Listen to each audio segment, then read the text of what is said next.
Hi there, it's Nick here again. Great and glorious, seem to be famous one day, Nick Dutch, sort of thing.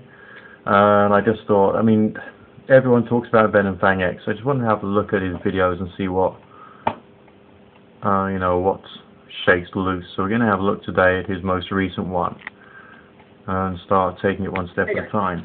The Amazing Atheist said he would like me to ask him some questions, and he's going to give me some answers, but then he's going to ask some questions for me, and I got to give him an answer. So I said, cool, that sounds like fun. I always like having dialogues with TJ, because they're always so... you can tell he's lying. Contrast between us, you know. I obviously believe in God, and he doesn't. That's probably the most basic and blatantly obvious thing that anyone could say. I see no reason why anyone should want to mention that again. But when we have conversations, they generate a lot of interest. People... Yeah, they generate a lot of interest because so many people hate you, okay? Get with it. Really like seeing what goes on between us. So, TJ, if this turns out well, I know you said ask you 5 questions, but I'm hoping if things go well and people say, keep going, we could do this either more often, and I know you and I were kind of getting a little more friendly last time we had a conversation, you know, just like, hey, how you doing, man? So, anyway. Come on, when's the last time that you guys actually had a conversation like that? I just want to ask you some questions, and I look forward to your answers, and you're obviously going to respond. Now that you take me up on this offer, here's what I vow. If VenomFangX himself participates in this challenge,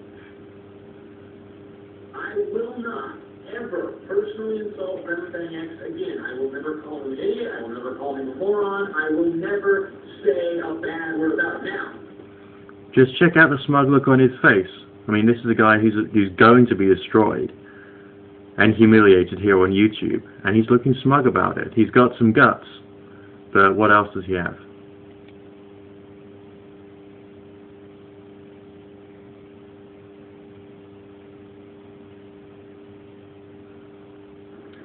Fine-tuning and design is very likely if there's a designer. Wait a second. We can already see where this guy's going with it. He's holding a games console in his hand. That's something that we know is manufactured. It probably has the name of the manufacturer on the bottom. We know it's been made. We know it's been created by humans within the recent past. Fine-tuning and design is not likely if there is no designer. Therefore... Wait a second. Where's he going with this? Fine-tuning and design supports the existence of a designer. No, not necessarily. If I defecate, it may be very well fine-tuned. My fecal matter might be of a certain shape, a certain form, a certain function, a certain smell. And people who appreciate scatological art will probably say it's been designed. It's gone through a process and has come out the other end. That's all.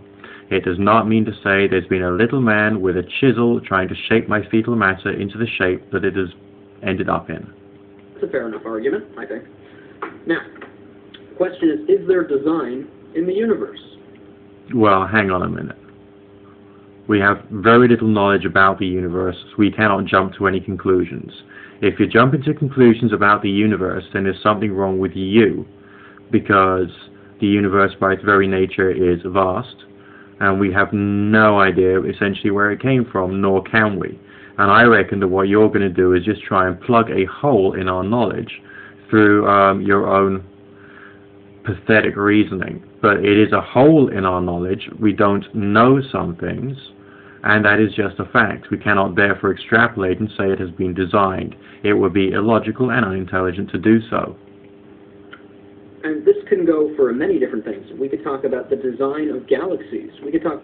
No, galaxies are not designed. They act in accordance with natural phenomena, natural laws such as gravity. However, you're probably about to argue that gravity itself must therefore have been designed, but essentially there's no evidence to support that either way. About the design of planets. We've talked about the design of life or even the laws of physics and the laws that govern everything that exists in the universe. Are these things designed? Well, the bottom line is, we don't know, neither do you. You cannot pretend that you do. And if you do pretend that you do, you're making a big mistake. Oh, isn't he sweet? He's trying to blow us all a kiss.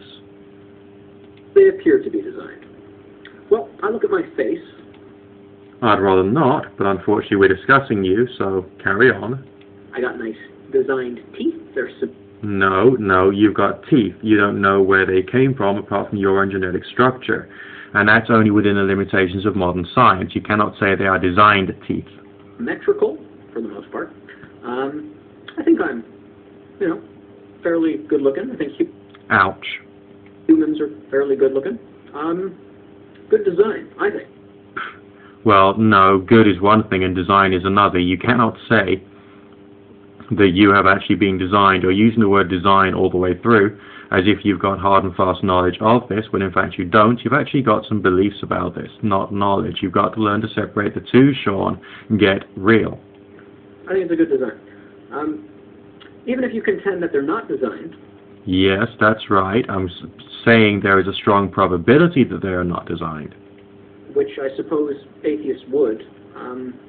The fact is they do appear to have good design. I mean, if you look at Mount Rushmore, you say, well, those were designed. Wind and erosion didn't.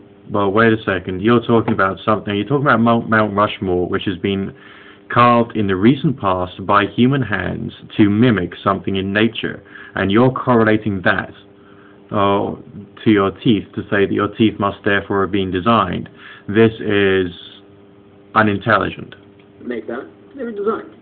But you look at the real thing, the real Abraham Lincoln, and a lot of people say, well, that's not designed. Well, I don't think that's logical. Well, then you've got a very poor understanding of what makes logic. I think it's an atheist bias, really. A bias.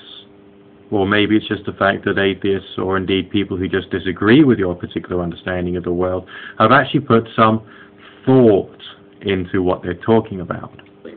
So, here's the argument, and I want you to tell me, TJ, if you think it's a good argument or a bad argument, or and why. Well, we've just had a look and we've seen that it is bad from the outset because you carry on inserting the word design when essentially you've got no evidence for it, so it's therefore a bad argument. I think I personally have explained why. Fine-tuning and design in the universe supports a designer of the universe. Well, no. Fine-tuning and design in the universe supports nature, not a designer. We still don't know enough. Theism. It's not necessarily the Christian God, but a God. No. Even if there was a designer, would it necessarily be God? Why wouldn't it be Satan, Beelzebub, Astaroth, Pan? Why wasn't it me? I mean, maybe I designed the universe in a previous incarnation. You've got no grounds for your presuppositions. Fine-tuning and design in the universe does not support atheism, or... No, because we've already said we've got no evidence of there being fine-tuning in the universe. It is very unlikely if atheism is true. Oh, come on. But design is very likely. In fact, it's not even a matter of likelihood. If there is a God, He willed it, so it is. VenomFangX, what is going on inside your head? You jump to conclusions. You don't think about what you're talking about. You're seeing that there is a hole in people's knowledge, and you are attempting to fill it, but what you're attempting to fill it with is essentially nothing of any real importance or note. It is just a belief, and belief is acceptance that you do not know, and you're just accepting a point of view. And you seriously expect people to take you seriously? So the argument again. Fine-tuning and design supports and is very likely, more than likely, if there's a God. Fine-tuning and design is not likely if there is no God. Therefore, fine-tuning and design supports the existence of God, which means it is reasonable to believe a God exists when we're... No.